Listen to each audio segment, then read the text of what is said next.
So, we got a Pokemon Direct, and honestly, I am way more impressed with what we got out of the Pokemon Direct. Instead of tackling this by myself, I figured I'd actually bring my friend Gaming Goomba so that we could both give you our opinions on what we thought of this as long-term Pokemon fans. So, Trevor, would you like to introduce yourself? Hey there, my name is Trevor. I am the Gaming Goomba, and I run the Gaming Goomba YouTube channel where I talk all things Nintendo.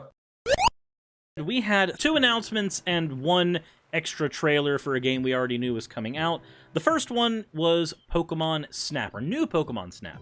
Now, while Nintendo hasn't given us any information about giving us the original Pokemon Snap on the Switch, we did get more information on new Pokemon Snap, and I've got to be honest, this game looks gorgeous. If you were the type of person, like I was, that saw the graphical fidelity that we got for Pokemon Sword and Shield, honestly, with as disappointing as that was, seeing what the team has been able to put behind this game, this is what I want. When I think of a 3D Pokemon game, I don't just think my Pokemon are rendered in 3D, their models are moving, and everything's wonderful. What I think, personally, is I want to see Pokemon moving around in their environment for real, the way that we got to see in stuff like the anime or the manga.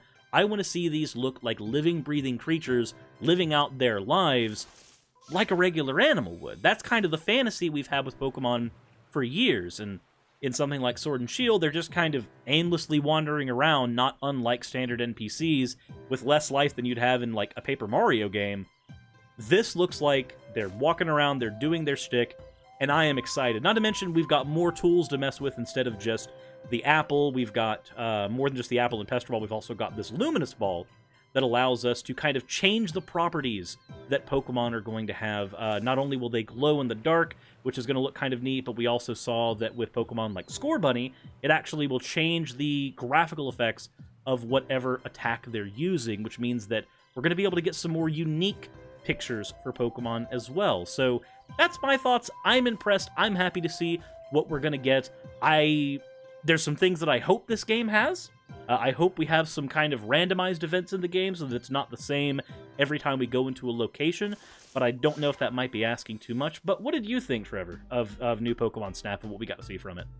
The announcement of new Pokemon Snap, The announcement of new Pokemon Snap last year was one of my favorite announcements that came out of 2020, just because I never thought they would revisit the Pokemon Snap franchise. It just seemed like a niche thing that they did on the Nintendo 64 because they wanted to show off the 3D models. Because at that point, we'd never seen 3D models of Pokemon. We'd seen the trading cards, we've seen them in the Game Boy games, and we had seen them in the anime. So it was a big deal to see those 3D models at the time. And then we later got Pokemon Stadium and things like that. So as much as we wanted to see this game get a sequel, I don't think Nintendo ever actually saw, or the Pokemon Company ever actually saw, any reason to revisit this franchise, but I am so stoked that they did. And I agree with you completely. Looking over this trailer, just like the one from last year, this game looks absolutely beautiful, and it's such a breath of fresh air after Sword and Shield and after how disappointing that game looked graphically as the first HD home console mainline Pokemon game. Although this is a Pokemon Snap game, it's not, a mainline Pokemon game. It's just so refreshing to see such beautiful models and beautiful textures in a Pokemon game. While I'm still a little skeptical because they didn't really go much over anything outside of the main story mode, because at the end of the day, it's still a Pokemon Snap game, and I'm still really weary of that $60 price tag, because at the end of the day, it's still a on-rails photography game. I'm hoping there's some more content in there other than just the main story. Like you said, maybe some events or something along those lines to make it more worth it. But I'm a sucker. I'm still going to buy it no matter what. It has those things. I'm 10 times more excited than I was last week about new Pokemon Snap. Now, you mentioned something about mainline Pokemon games beforehand, so I think that's probably a good time to segue into the not 1, but 2 new mainline Pokemon games we are getting. And this particular announcement, this one blew my mind. We already knew we were going to be getting Diamond and Pearl remakes. Nintendo is nothing but creatures of habit. They've always been, and companies that develop their games with them generally do the same thing. Game Freak has been doing the same thing with Pokemon for ages. The last mix-up we got was no longer getting third versions. Now we're getting expansion packs on our previously existing versions, which some people are not terribly thrilled about. I don't think it's any better or worse than the third version system we had before, where Pokemon Shield and Sword are concerned. But what they announced here was not only are we getting the Diamond and Pearl remakes, which we knew we were getting, but we're also getting a new set of games. I want to focus first, though, on the Diamond and Pearl remakes, because what they've done with these, I think, is a half step, but it's a half step on purpose, and I think I'm okay with it. You see, with every Pokemon game that we've had in 3D since X and Y, they've tried to go with this almost breathing the anime into the games and never really working well because we get these very stiff models that aren't very expressive. They have the ability to be expressive, but Game Freak just gives us idle animations, sometimes even recycling animations. We saw with the rival characters in both Sun and Moon and in Sword and Shield, the animations for both characters were literally pulled over. They just grabbed everything from Howl and grafted it onto Hop. So honestly, the art direction of the Pokemon games has been fairly disappointing. The presentation has been fairly disappointing. But what they've done with the Diamond and Pearl remakes is, like I said, they've taken a half step. Instead of giving us these worlds that have life that could be breathed into them, but they're just not willing to put in the effort to animate them for insert any number of reasons Game Freak has given us over the years for why these games look as lackluster as they do. What they've done is they've just said, hey, what if we took everything from the original versions of Diamond and Pearl and just translated that directly in a way that almost makes it look kind of like the Link's Awakening remake, where they went for, instead of trying to reimagine this game in a more realistic sense, they took it and said, hey, no, let's keep that kind of style where characters look smaller and chibi, and let's just embrace it. Instead of trying to update it, they're embracing it. Now, we do still have that more modern Pokemon style in this game whenever you go into the battle transitions. The battles show characters in their full model form, but if you look at the trailer here, all the characters are in this chibi form, and there's one benefit to this that I see. Not only does it make the art look more consistent, and if you're going to have these characters not be as expressive, you might as well have them be smaller so it makes sense. We're not expecting these characters to jump off the screen at us. But there's something more important happening here.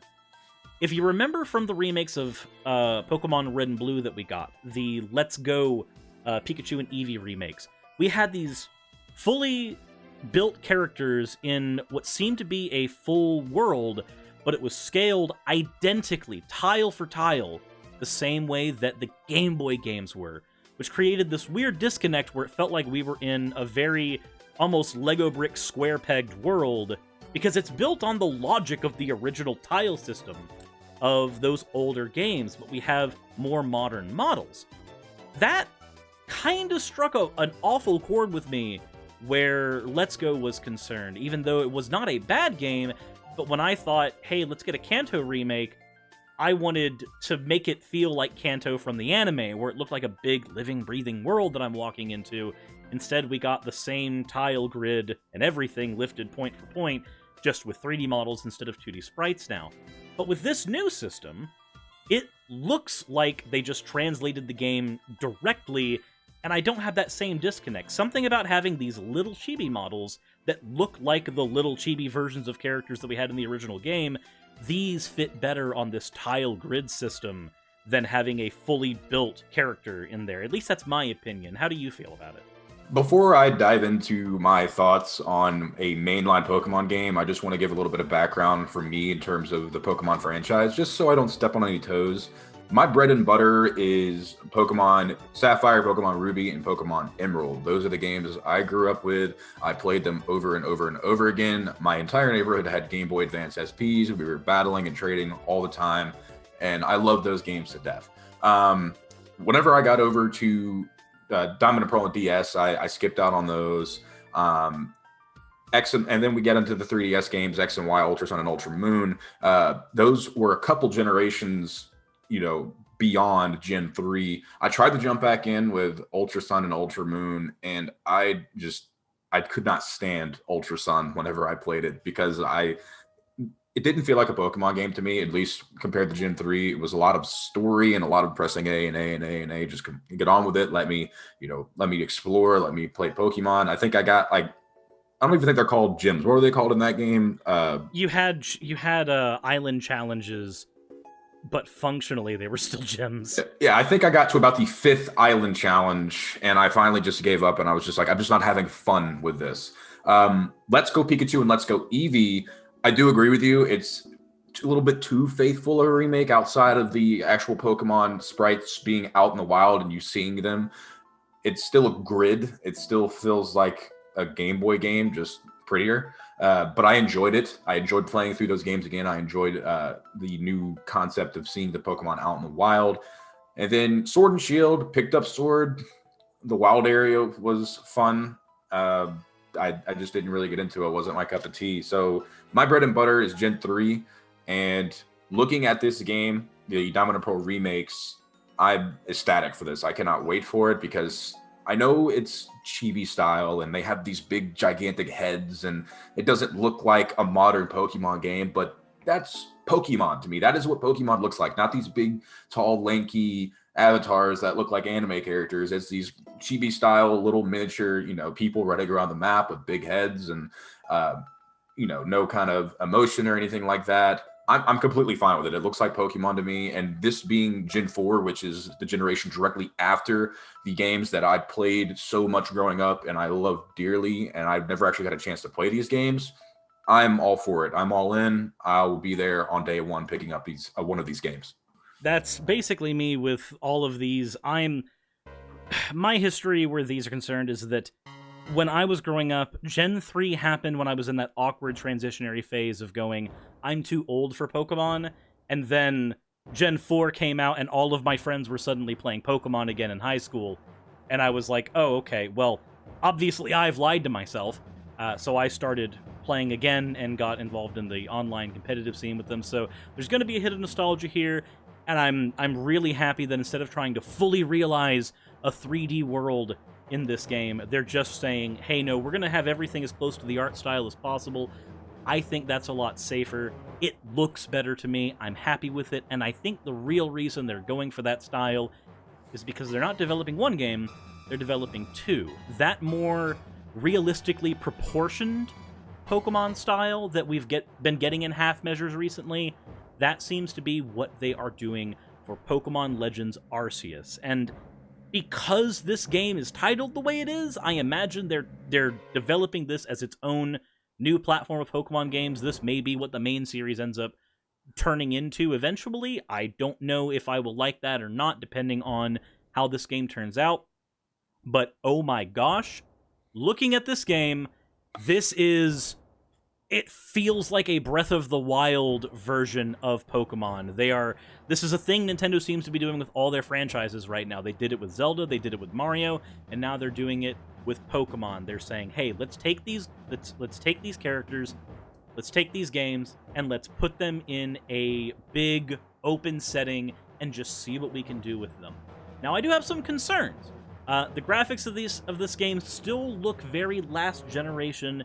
It doesn't look good in the graphical department in the same way that new Pokemon Snap does, and there are some other hiccups that this engine seems to be having that I'm not entirely happy about. If you look at certain parts during the trailer, there are Pokemon moving at what seems to be a single frame a second out in the wild. There's even this one scene where a Chingling is almost teleporting every few degrees in its idle animation because it's only being captured at what seems to be, again, a frame or two a second. And I don't know if that is Game Freak's inability to optimize the engine for the Switch. They may be developing a new engine that's having some troubles, that's struggling with this. But it wouldn't be the first time Game Freak has had issues with frame rate, because if you remember, the 3DS games for Pokemon were notorious for random frame rate drops. Whether it was you turning on the 3D and the frame rate going down to about 8, or you engaging in a swarm battle and the engine just not being able to keep up with the hardware, and the excuse they gave at that point was, we're using future-proof models, so of course it's going to be more of a strain on a system that's not meant to hold these traditionally. The Switch is a lot stronger, though, and I've seen harder-to-run games work on the Switch without issue, So I am incredibly excited for this game, but I'm also trepidatious. For one, it's a very new thing for Game Freak. I want to see this succeed. I want to see it work, especially seeing stuff like the character models throwing the Pokeballs in real time instead of just pressing an A button, though the combat system appears to be the same kind of combat system we get in most Pokemon games, though it looks like it's taking some leanings from, like, the Xenoblade series combat system, where it's effectively turn-based, but you're still able to kind of free move around a little bit while you're doing it. I'm interested to see how it's going to come out. If it comes out looking like Xenoblade system, then I'll be very happy with it. It's still going to be turn-based Pokemon as normal, but it won't feel as turn-based, and that might just be one of the things that the series needs going forward. Pokemon, at least the turn-based battles, have felt like they're getting slower and slower with every generation. This might be the thing that's needed there. But again, I've got this weird mixture of excitement and trepidation. I don't fully trust Game Freak. I almost feel like an abused lover with where they're concerned, because so many times Pokemon from Generation 5 onward has just given me these disappointing eras. We get Gen 6, where everything is flat and character models are recycled 1,000 times. We get Gen 7, where, like you said, the story is this series of rapid-fire A-presses where you're just trying to get to the next thing, and if they just did cutscenes the way most other games do them, where they're dynamic, then it wouldn't be as much of a problem, but we've got 1,000 text boxes to go through, so let's do it that way. And then, of course, I could go on and on about my issues with Sword and Shield. How about those freaking trees, though, huh? Like, it doesn't look like Nintendo 64 trees anymore. I'm impressed. That's the first thing I noticed was the trees. I was like, those look like trees. This is fantastic. But in all seriousness, this is what people wanted Sword and Shield to look like. When you think next-gen HD home console Pokemon, this is what we envisioned. Whenever we were kids playing Pokemon on our Game Boy Advances and our Game Boy Colors, we imagined this. Like, we didn't have that. We had the grid style, and, but video games back then, you had to use your imagination to imagine the world, that you were actually in. And now in the current gen, we don't have to use our imaginations anymore. And that is what this game looks like to me, is they're finally making a Pokemon game that is a living, breathing world that feels real, that feels like you are there. Like the comparison you said to Breath of the Wild. If we're going to combine Pokemon with Breath of the Wild, I'm all for it. I just love it. I mean, we didn't see much. We didn't get a ton of information. I loved everything I saw, though. The third person kind of style that you got when you're exploring out in the wild, the kind of galloping, like sneaking up behind Pokemon, and the rolls, and everything about it just looked fantastic. Obviously, graphically, it could look better. I would sit here and say, oh, it's a year away. There's a lot of development time left, but we said the same thing about Sword and Shield for how long, and we all know how that turned out. But I'm very excited to see where Pokemon goes from here, because this is what I've been waiting for since I was a little kid. And even if it isn't perfect, if it's anything like Breath of the Wild and I'm able to just freely roam a huge Pokemon landscape, I'm all for it. I'm all in. I can't wait. If it is half what I want it to be, it will be enough to justify its existence. What it seems to me the strategy going forward is going to be is they have the remakes that are going to be giving us the old school classic Pokemon style, and instead of having this half-step kind of deal that they did with Sword and Shield, you've got this big world that feels empty. You've got these Pokemon walking around, but they don't feel like they belong there. They feel like they got copy-pasted, grafted in. It feels like this is going to be the more dynamic version of the games. The more, like you said, the next-gen version of the games that we kind of expected, that we were kind of hoping for. That's my hope. I'm interested to see what they're going to do with it. I had this vision in my head of your character having their own health meter, and the roll being something you have to do to dodge, like, a legendary coming in, or else you get knocked out before you have a chance to battle it.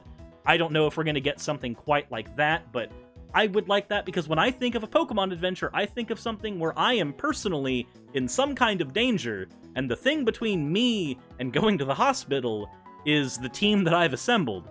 And I have never felt that in a single Pokemon game. This is the first one that looks like it might be able to give me that kind of Pokemon anime-esque adventure feeling. And if I'm not mistaken, did they define this game as an action RPG during the presentation? Yes. And has Pokemon ever been considered an action RPG? No, it's always been considered a traditional turn-based RPG.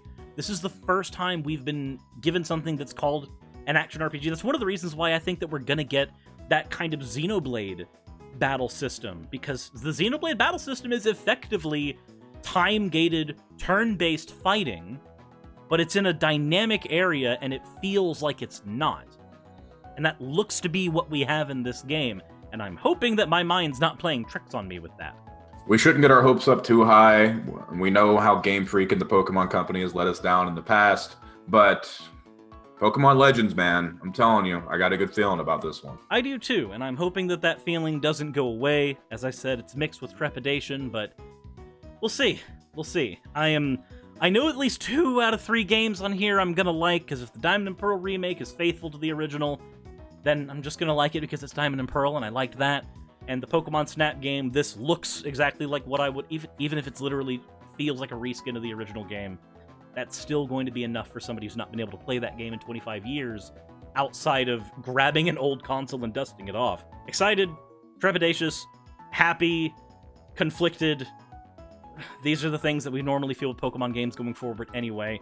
So let's just hope for the best. And Nintendo in general, man, like, they're on fire. I know you didn't like the Direct too much, but I mean, I thought it was pretty good considering we're probably going to get another one in mid-year, and we could get some bigger reveals. And 2022 was already set up with Splatoon 3 and now Pokemon Legends. I think Nintendo's sitting pretty high right now. Now, if only we can get that Metroid Prime 4 information. Just give me a cinematic trailer. That's all I want. Just pre-render everything. We'll be happy. It's not that hard. Come on. E3 this year. Let's do it. With all that said, though, if you guys enjoyed the video, please hit the like button. If you haven't subscribed already, hit that button as well. If you do not know who the Gaming Goomba is, or you would like to go see any more of Trevor's stuff, please go ahead and check out his channel. There will be a link to his channel in the description below, so that you'll have the opportunity to do so. I will go ahead and let Trevor give the closing remarks. Don't forget to subscribe.